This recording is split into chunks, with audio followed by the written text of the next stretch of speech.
I was having y'all, it's your boy Rico from StreetScores, and right now, both teams between the Washington Commanders and Cleveland Browns have ninja scroll long injury reports. First of all, suddenly, running back Brian Robinson has a new injury. We're definitely going to dive into that. That's the one negative news. Well, there's a few more negative news as far as injuries go as well, but we also have a lot of really good positive news as well. Linebacker Jordan Magee seems to be returning, 21-day window open. We're going to super dive into that. Austin Ekeler is expected to return from his own words. We'll see about that as well. We have an entire injury report between the Washington Commanders and Cleveland Browns that we're going to go through. And of course, just to let you know, this video is sponsored by BetUS Sportsbook and Casino. And before we dive into everything, make sure you stiff arm that like button, stiff arm the subscription button, stiff arm the bell next to that subscription button so you get notification each and every time I release an informative and opinionated video just like this one. Make sure you stay tuned to all of the content. I will be live streaming this upcoming Browns game, of course, man. And y'all know I'm gonna have y'all updated with videos. I ended up really busy yesterday, but I'm trying to get back to the point where I'm doing 2 videos a day, and I'm trying to get to those film sessions for y'all exclusive channel members. I'm trying to do at least 3 of them before this Browns game, so just make sure you stay tuned for that. And without further ado, let's go and dive into this video, man. Let's get it. Adam.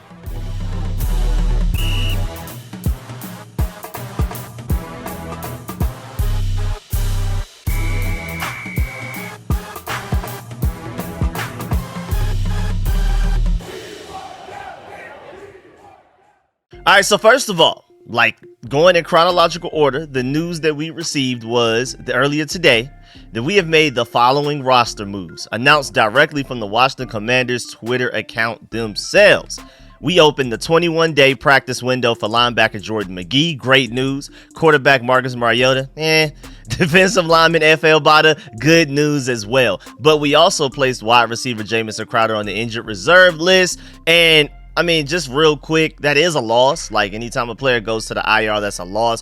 But it's not going to be the type of loss that you necessarily notice on Sundays, because so far, he hasn't really played. Like, he hasn't even been our starting, punt returner and things like that. So, and he was even hurt, I think, the last 2 weeks. I don't think he played in either of the Browns game or the Cardinals game. I don't think neither of them, I think he participated. I know for a fact he wasn't in that Cardinals game just this past week because he was hurt leading up to that. And I'm not sure if he played at all against the Cardinals. So it sucks to see Jamison Crowder go to IR. It sucks to see anybody go to the IR, even just for sympathy for them. But as far as on the field wise, that's not much loss for the Washington Commanders and how this offense and the special teams has been on a pretty big roll right now, even for the special teams, but especially for the offense. But we have other guys we're going to talk about later in this video when we get to the negatives of the injury report, where it's like, oh man, well, we got to worry about this one. But the Jamison Crowder one, I'm not going to lie, I'm not too worried about that, to be completely blunt about it. And then let's start talking about the players that one of the ones that I'm most excited about in Jordan Magee as far as positive news goes. Well, I already broke this down in a video sometime last week. But long story short, you know how even when our linebackers are playing, have been playing really well this season, even when they've been on top of their game, we still seem to have a coverage problem in that group just overall.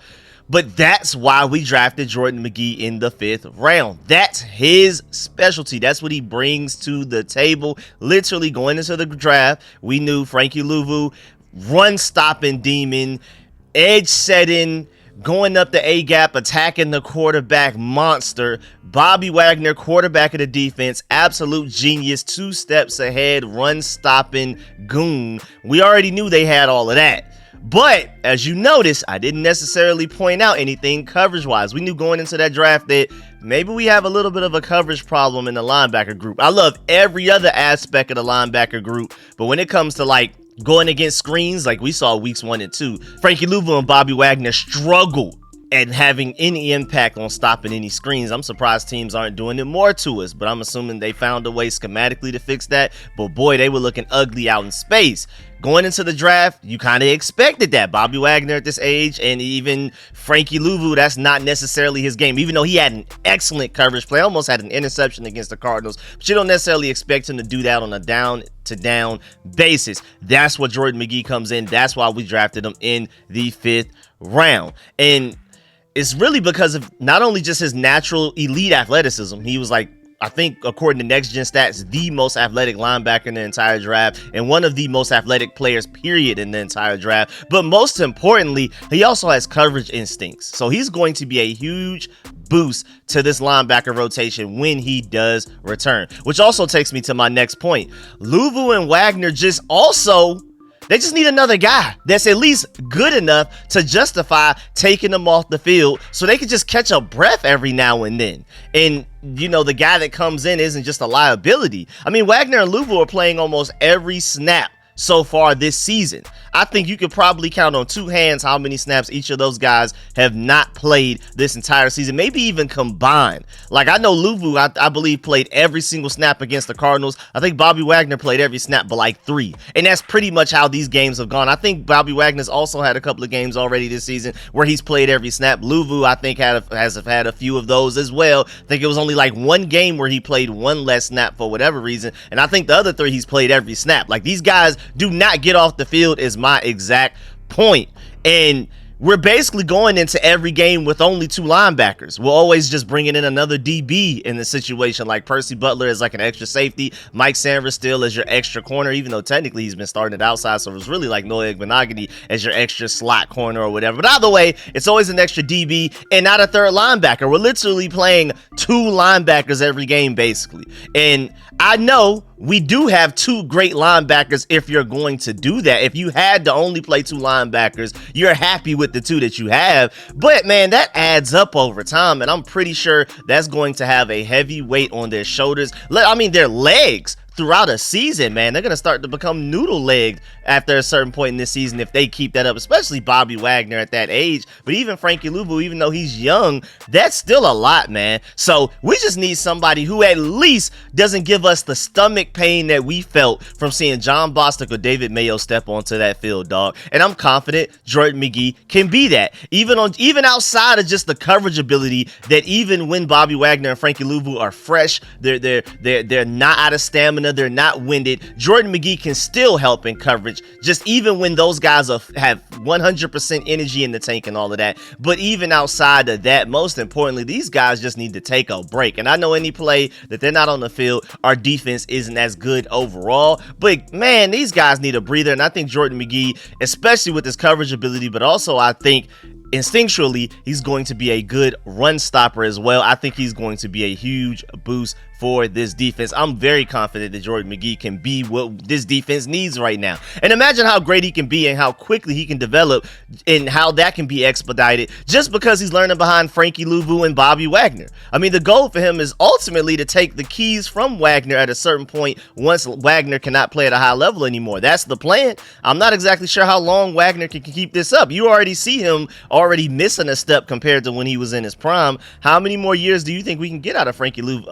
Bobby Wagner? Do you think he can even play next year, let alone 2 years from now? So Jordan Magee, we need to go ahead and start that whole mentorship program right now. Let Bobby Wagner take him under his wing and get him ready as soon as possible. But to remind you, this is a 21-day window that has opened up, a practice window, not even necessarily a game window, even though like you got to play. Like in that 21-day window, it's like, all right, you can practice now, but you need to play within those 21 days.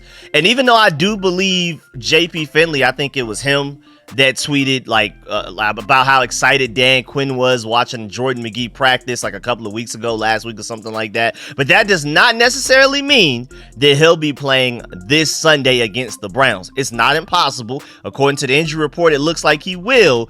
But I still wouldn't necessarily bet on it because he's still ramping back up from not practicing at all, and then going from college not practicing at all to your first action in the NFL is a big leap. But at the same time, once they put him on IR by NFL rules, they had to wait until after week 4. There's a 4-week period where you're not allowed to do anything, practice, play, or nothing. So you never know. Maybe he was already healthy for the past week or two, and they just didn't bring him back back yet because, according to NFL rules, you just couldn't. They made it so that they couldn't do that. So maybe he is ready to go, and he's actually been ready for the past couple of weeks health-wise. But again, practice-wise, I would not be surprised if he doesn't play this upcoming game against the Browns, just simply because going from not participating in half a training camp, then basically the entire preseason, because I think he got hurt in the first preseason game. You're a rookie, and then you're going to play in the regular season immediately?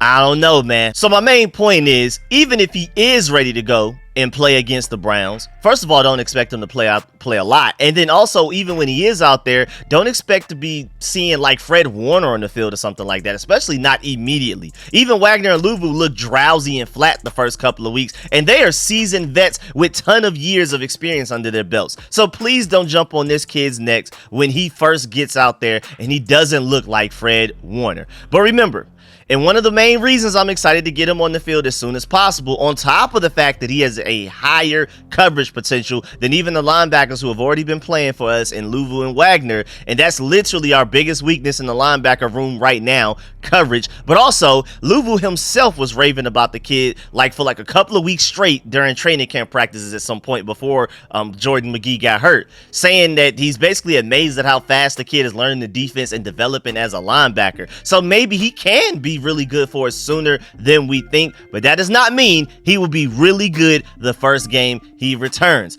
So we'll see. I'll keep y'all updated on that throughout the week. And then, of course, I don't really care to talk about Marcus Mariota. To be blunt again, what are we doing here? But F.A. Obata, he could be a huge boost for this defense as well, especially pass rushing ability-wise for this defensive line, especially with Clelin Ferrell still hurt. Austin Ekeler, who we're going to talk about soon, is trending towards returning as soon as the Browns game, but we're not hearing anything about Ferrell right now. So another edge rusher that can rush the passer would be nice right now. And that Commanders D-line finally woke up against the Cardinals, and FA can still be a huge boost to the rotation even after the way that the D-line performed against the Cardinals.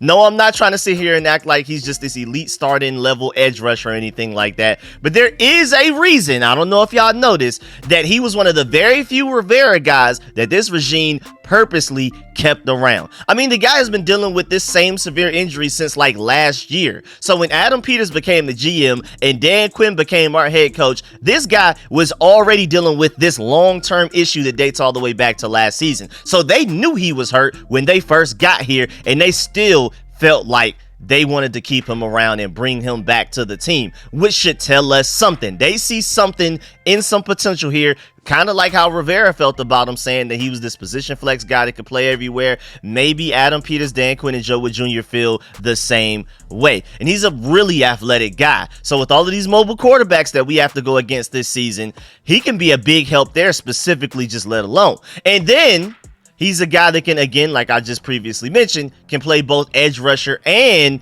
especially on any down and distance situation, but on obvious passing downs, he can also move inside as a defensive tackle if you want to boost a pass rush right up the middle there as well. So he's a versatile piece that could be a fun weapon for Joe Wood Jr. to get creative with and deploy against future opponents. I'm really excited. And now again, I'm not trying to sit here and act like we're getting prime Khalil Mack back from injury or nothing like that, but he will have an impact on this defense when he does return. You'll notice him in games for sure. His presence will be felt. I do believe in that. And now, before we talk about Austin Ekeler and Brian Robinson and all of this type of stuff, I do want to let you know again that this show is provided by BetUS Sportsbook and Casino. If you're looking for a new sports book, it should be BetUS for sure. First of all, they have the fastest payouts in the industry, and I know y'all want y'all money fast. I know I do. And right now, BetUS is offering you a 150% sign-up bonus on your first 3 deposits for up to $2,000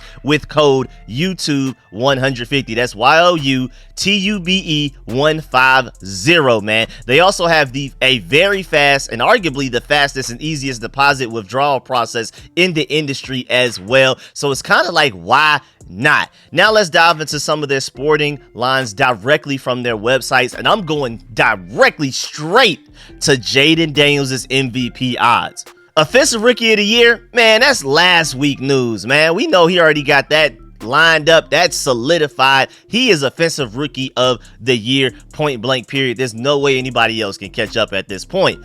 But now we're starting to look at MVP wise. And as you can see, he has plus 2,500 odds for that, which is not bad. Like, those are better odds than Derek Carr, Justin Jefferson, Geno Smith, definitely Caleb Williams. I mean, that's a huge distance. Tyreek Hill, same odds as Baker Mayfield, better odds than Kirk Cousins, better odds than Kyler Murray, Deshaun Watson, Justin Fields, same odds as Jared Goff, way better odds than Anthony Richardson and Trevor Lawrence, better odds than Matthew Stafford, same odds as Aaron Rodgers, and then slightly worse odds than Brock Purdy, Jalen Hurts, but better odds than Dak Prescott, Justin Herbert, slightly worse odds than CJ Stroud, worse odds than Lamar Jackson, slightly worse than Joe Burrow, and then worse than Josh Allen and Pat Mahomes. But I think as the season goes on, Jaden Daniels may close the lead on some of these guys. So it's better to get in on this bet now. If you plan on doing it, again, I'm always going to tell y'all to gamble responsibly. But if you plan on ever putting money down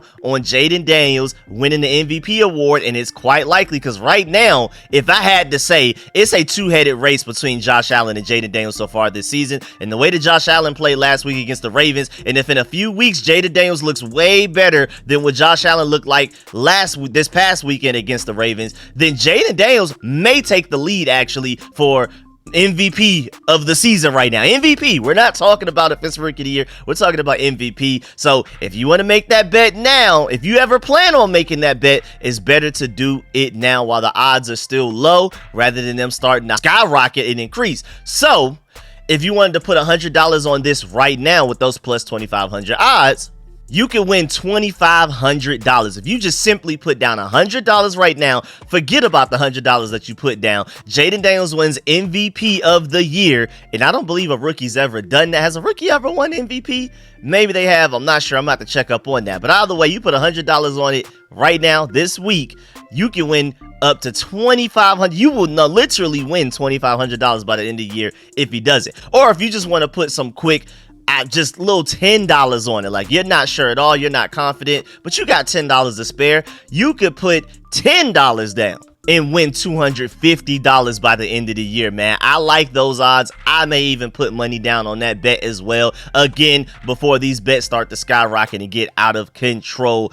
As the weeks go on, his odds are only going to increase, which means you'll make less money from whatever money you would put down. I'm just letting you know now, Jaden Daniels MVP, probably more realistic than you think it is. And again, right now, BetUS is offering you a 150% sign-up bonus on your first 3 deposits for up to $2,000 with code YouTube150, YOUTUBE150. And again, as always, please gamble responsibly, man.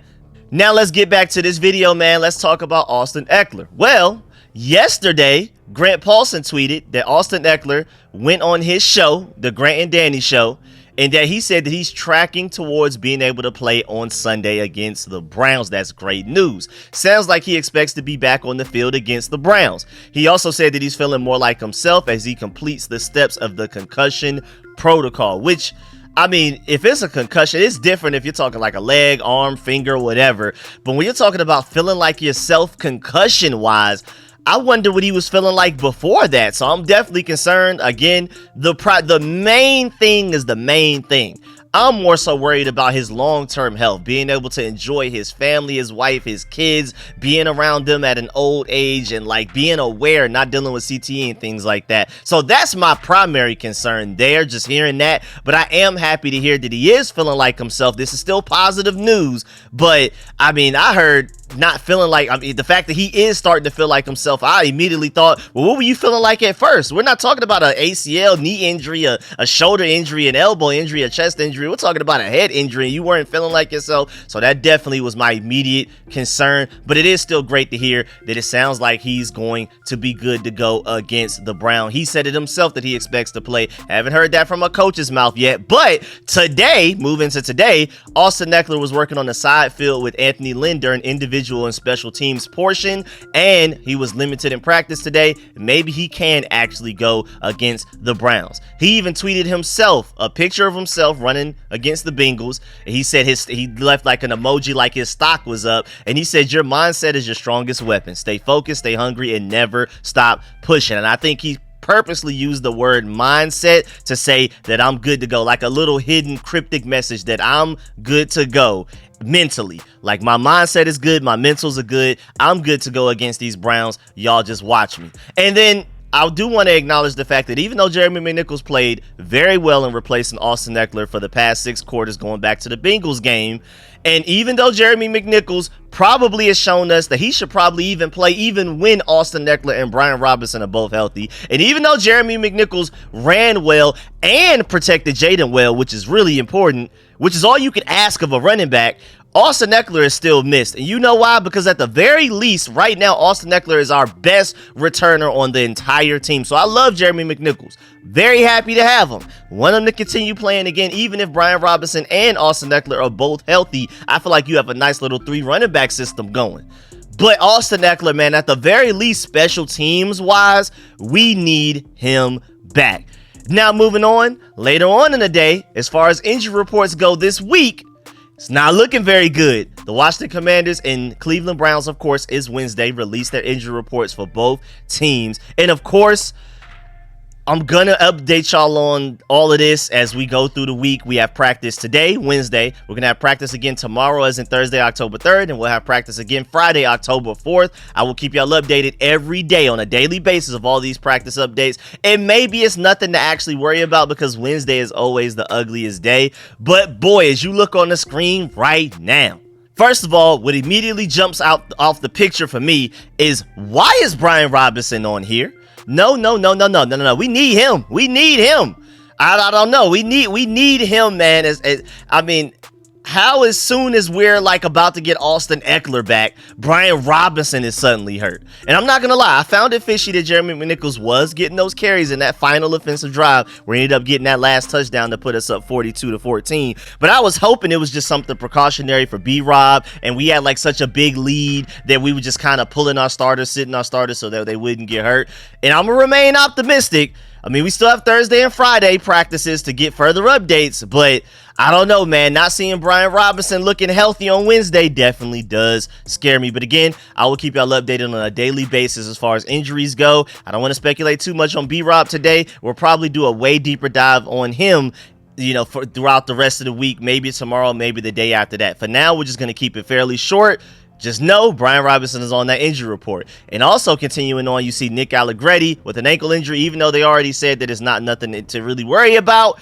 Still didn't participate in practice at all today, so definitely something to keep an eye on. Zach Ertz was rest. He's good to go. He's a veteran. That's just what happens sometimes. But Dominique Hampton and Tyler Owens did not participate in practice. And right now, Tyler Owens, he came out the game twice against the Cardinals on special teams, and he didn't participate in practice today. So that's definitely a concern special teams wise, because he's made his impact felt. He's had some special teams tackle some really good ones, so he would be missed if he doesn't play. Not necessarily defensively, but special teams wise. Dominique Hampton, on the other hand, he's been inactive for every game so far this season, so I still want him to get back healthy. I'm not exactly sure where the injury came from. Maybe he played yesterday and I just missed it on special teams, but that's just really random that he's hurt. I don't know where that came from. And then of course you have Brian Robinson as well. Limited wise, Noah Brown, groin injury. Percy Butler, limited groin injury. Jazon Newton, foot injury still. They're just monitoring him. He's pretty much on like a load management situation, so of course he's limited. I'm not surprised there. I'm not really concerned about any of these injuries, even though they just kind of came out of nowhere, but I think they should be good to go. They were limited. It's not like they didn't participate. And then good news wise, Emmanuel Forbes still on track. We have Quan Martin, shoulder injury, good. And then again, the guys I've already given you updates on, Jordan Magee, Marcus Mariota, and the FL Bada all participated fully today. But what's interesting, though, is that last week, Dan Quinn said that he didn't expect Clelin Ferrell's injury to linger into this week. And then he didn't participate in practice today. So I do want to point that out, because in like the official full-blown injury report, Suddenly, you see Clelin Ferrell's name on there. It wasn't there on the first picture that was released, but the second one, the official one that was attached with the Browns as well, suddenly has Clelin Ferrell knee injury, did not participate. So now I'm definitely concerned. Is this injury worse than what we thought? It's definitely been one of, I hate to use the word, but it's lingering, and those lingering injuries always scare me the most. But I'm not gonna lie, as we start to scroll down some, the Browns aren't doing much better than us. If anything, they're even more hurt than we are. They're looking worse on the injury side of things. Somebody pray for them boys, man. I mean, I know it looked like we had a ninja scroll, but theirs probably has like 3 or 4 more names. We're not even about to sit here and really dive into this. I guess we could just talk about the guys that didn't participate. First of all, Myles Garrett and Achilles injury, that is scary stuff. That's some out for season stuff, but apparently it's only banged up. They didn't put him on IR. We'll see what's going on there. Their tackle, Jack Conklin, hamstring. They don't have him. That's big. Jordan Hicks, their linebacker. They don't have him. That's huge. Greg Newsome, they need him, even though, but that was like personal. That wasn't anything injury wise, so he should be good to go. But then defensive end Ogbo O, he has an illness, and I don't necessarily expect an illness to keep somebody out of a game, but who knows. Their center Ethan Pochich, I believe that's how you pronounce that, ankle injury, not looking good. Tackle Jedrick Wills Jr., knee injury, not looking good. And even defensive end Alex Wright with a tricep injury did not participate. And then everything else. Now it looks like Nick Chubb may be returning for the first time. Knee injury, he's limited. That's really interesting, because I would argue that Nick Chubb, a Georgia dog, you know what I'm saying, may be their best player on the team, and for them to potentially get him back is really interesting. And, you know, even just like, speaking of other good players, David Njoku could be a huge mismatch problem for us. Ankle injury limited. You have Jerry Jeudy, the receiver, even though it didn't work out for the Broncos. You never know, man. In past times, we've been that get-right team for people where, like, this guy hasn't performed as well as people thought he would, but go against the Commanders, he gets right.